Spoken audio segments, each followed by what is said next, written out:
Hello, everybody, and welcome to another edition of Chalk Talk here in the DK Pittsburgh Sports Steelers YouTube channel. Chris Halicke here, wishing you a happy Friday. We are going to look at one of the most impactful Steelers from 2024, and you already know that by clicking on the video, so I don't really need to reveal that it's DeShon Elliott, who the Steelers signed last offseason to a 2-year, $6 million contract. That's $6 million total, which means the Steelers, based off of production from DeShon Elliott, got a bargain.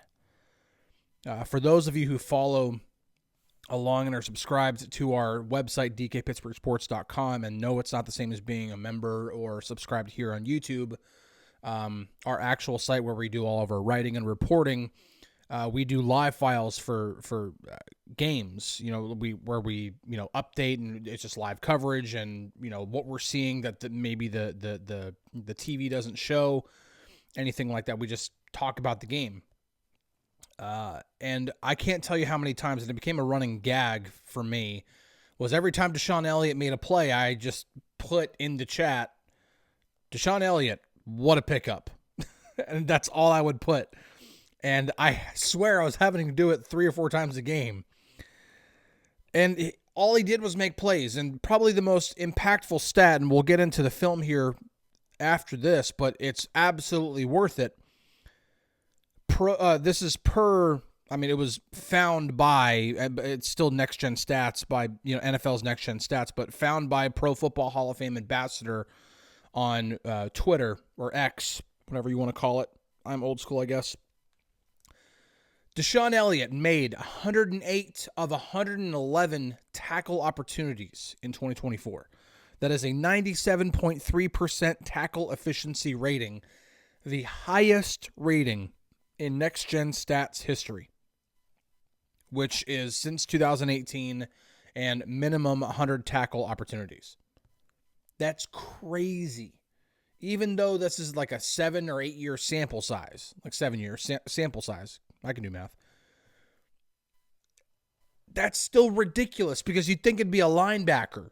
Not saying safeties can't tackle, but this is like having another linebacker on the field when the Steelers are in nickel. Remember, for those who didn't watch my Chalk Talk on stopping the run and nickel defense, how much was DeShon Elliott a part of that? He was a big part of it.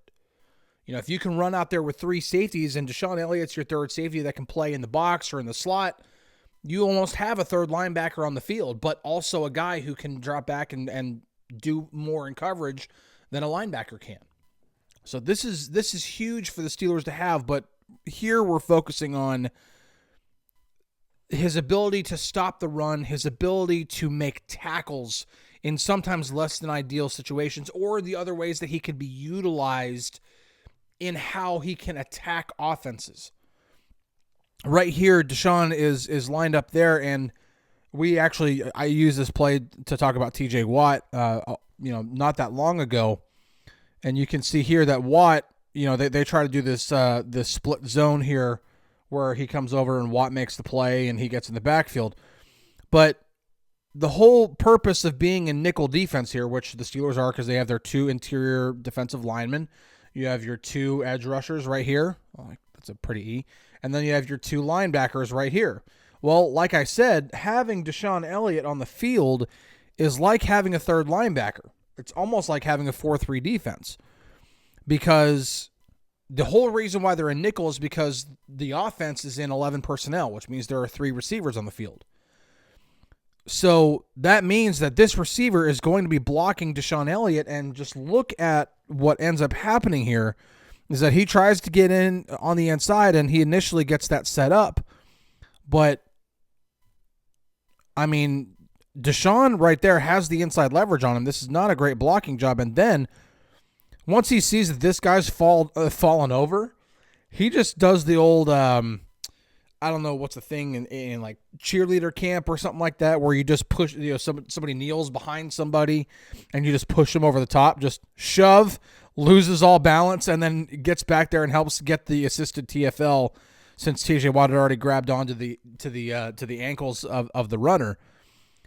But he's almost acting as an edge defender here he's right there. If he tries to bounce this to the outside, that's what DeShon Elliott's doing. I mean, it's almost acting as an edge defender. That's, again, you're getting this from a safety. This is not typical safety play. Usually you see these guys coming down and crashing down and making tackles there. This is like playing like an edge rusher, and he gets back there and he helps make a play, gets an assisted TFL. It's good stuff. So here, I accidentally cut this off a little too early, but DeShon was actually about back here prior, like at the very, very start of the clip. So the Steelers are showing like a too high look, and he just starts crashing down on this, which the Steelers end up being in a cover 3 almost, because this looks like, again, posture. This is not Porter's press coverage posture whatsoever. This is telling me that these guys are responsible for deep thirds here. And so the Steelers are in cover 3. And the great thing about cover 3 is that you can have one safety crash down and get into the box, where then you have 1, 2, 3, 4, 5, 6, 7, 8 guys to defend the run while still protecting back. So for those who always wonder, why in the heck would you ever play cover 3? It's bland, blah, blah, blah. It's actually a really good mixture of both cover 1 and cover 2, in which you can defend the run well by having an extra safety go into the box. Now you've got 8 men in the box, to defend the run, but also you're not going to get beat deep. You don't have just one guy deep. You can have these guys cover these deep zones. And if they do end up getting into, if this is a play action of some kind, you can drop these guys back into zones, and DeShon would probably have to come over here, but that's the good thing about cover 3. Anyway, so Elliott crashes down here. They're reading. I mean, this is 2nd and 1, by the way. So down and distance matter here. This is 2nd and 1. They're absolutely anticipating run here. Everything looks like run. And Elliott, because he's crashing down and because he's like here, by the time the Jets are already, he is snapping the ball right there. Elliott is all the way back here. They're not anticipating having to block him. They're having to worry about these guys up front. They're having to worry about the possible linebackers. You're having to worry about other guys other than Elliott. So everybody there, and especially like you look at the center here. Actually, let's get the end zone view really quick so you can see better. Because the center here, if he has to choose who he's going to block, he's going to take out the more dangerous player, which is exactly what he does in Peyton Wilson, because it's natural default, take out the linebacker over the safety. A lot of rushing concepts in the NFL specifically try to make it one-on-one situations against a defensive back, because they are typically the worst tacklers on the field. Cornerbacks specifically, but even safeties typically aren't as good of tacklers as off-ball linebackers are. And so, again, the default here is going to be, I'm going to take out this guy right here. But, again, everybody else is accounted for, and Benton also does a great job of winning his block there.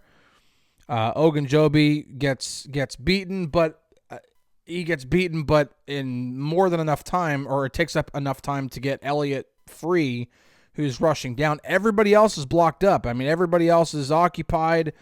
There's nobody else that could possibly block him. This guy's coming over to defend Beanie Bishop over there.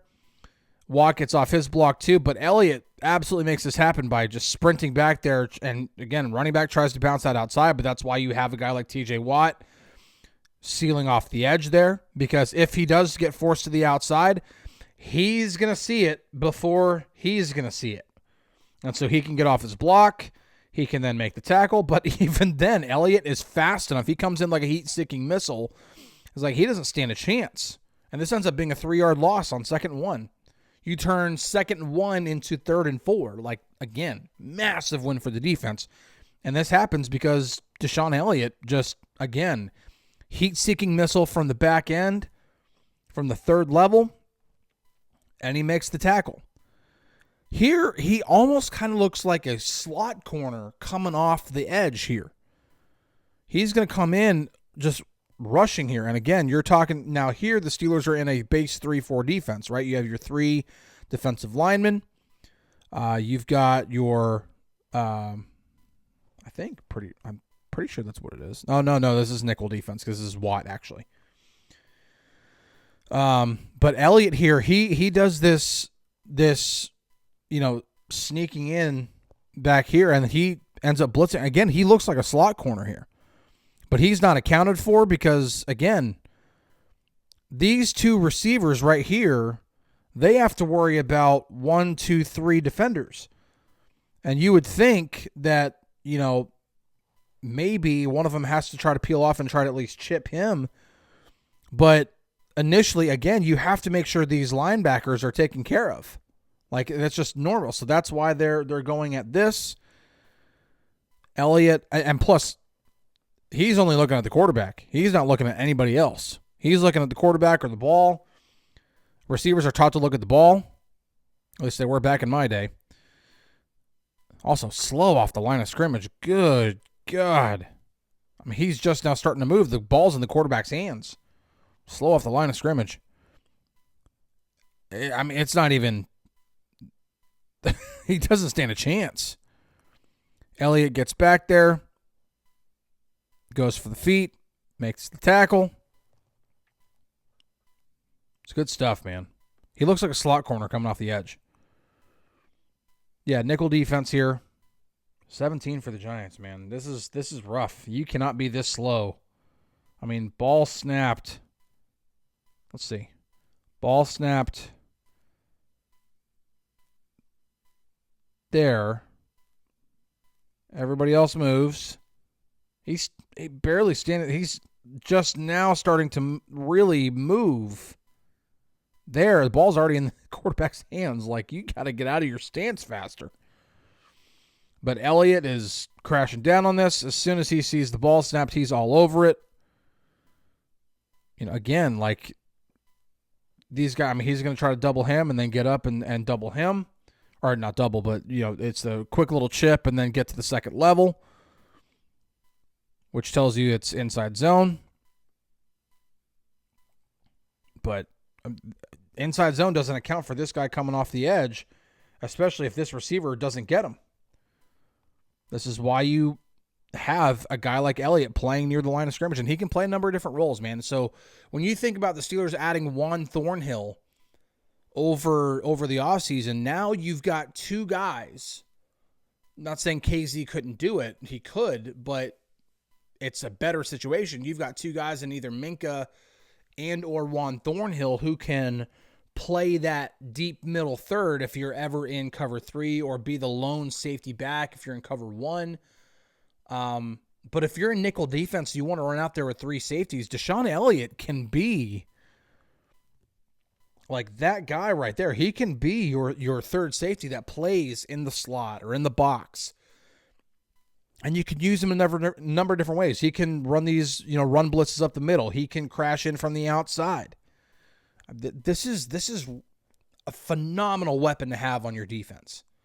And adding Juan Thornhill allows the Steelers to also use Minkah more in the Minkah role that he should be in, being the robber in cover 1. And again, if you're in cover 1 and you're showing a too high look, you can have Thornhill and Minkah be your 2 deep safeties. And if you're in a nickel defense, instead of having Beanie Bishop out there as a slot corner, you can have DeShon Elliott as a third safety, especially if it's on a run play. This is a like I said, phenomenal weapon to have. You cannot beat 108 tackles out of 111 opportunities. It's never been done. That high of an efficiency. That's crazy. When you talk about extensions, like contract extensions for the summer, obviously TJ Watt is number 1. That's the first one that's got to be done. It's got to be priority. I'm going to look into and I'm going to ask questions about DeShon Elliott, because if I'm looking at everybody else on that roster, I'm sorry, he's number 2. He's got 1 year left on that 2-year, $6 million contract. He just turned 28 in April, so he's got 2 more years left in his 20s.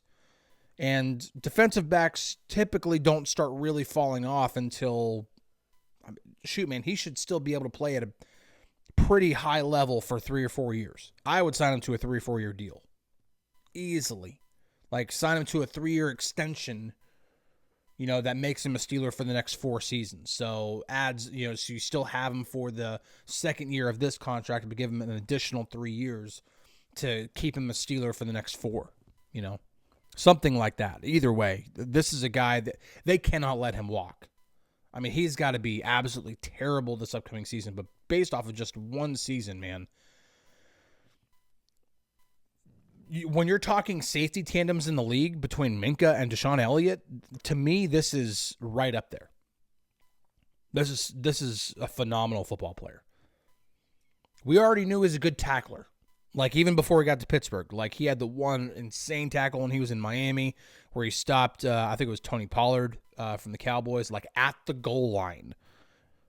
Some of you may know the tackle I'm talking about, but this dude can tackle, but he even took that to another level last year. He was ridiculous, and you can see a lot of the reasons why. So, anyway, we're going to wrap this up. Appreciate you tuning in, watching Chalk Talk. Enjoy the weekend. We'll be back on Monday. We're going to look at something else. Maybe we'll have a quarterback to talk about. We'll see. I'm not going to hold my breath, but you never know. Also, OTAs next week. So Chalk Talks are going to be fun once I actually start getting to talk to players again on a regular basis or somewhat regular basis. That obviously won't really happen until training camp. But anyway, catch you guys on the Flippity Flip. We'll see you later.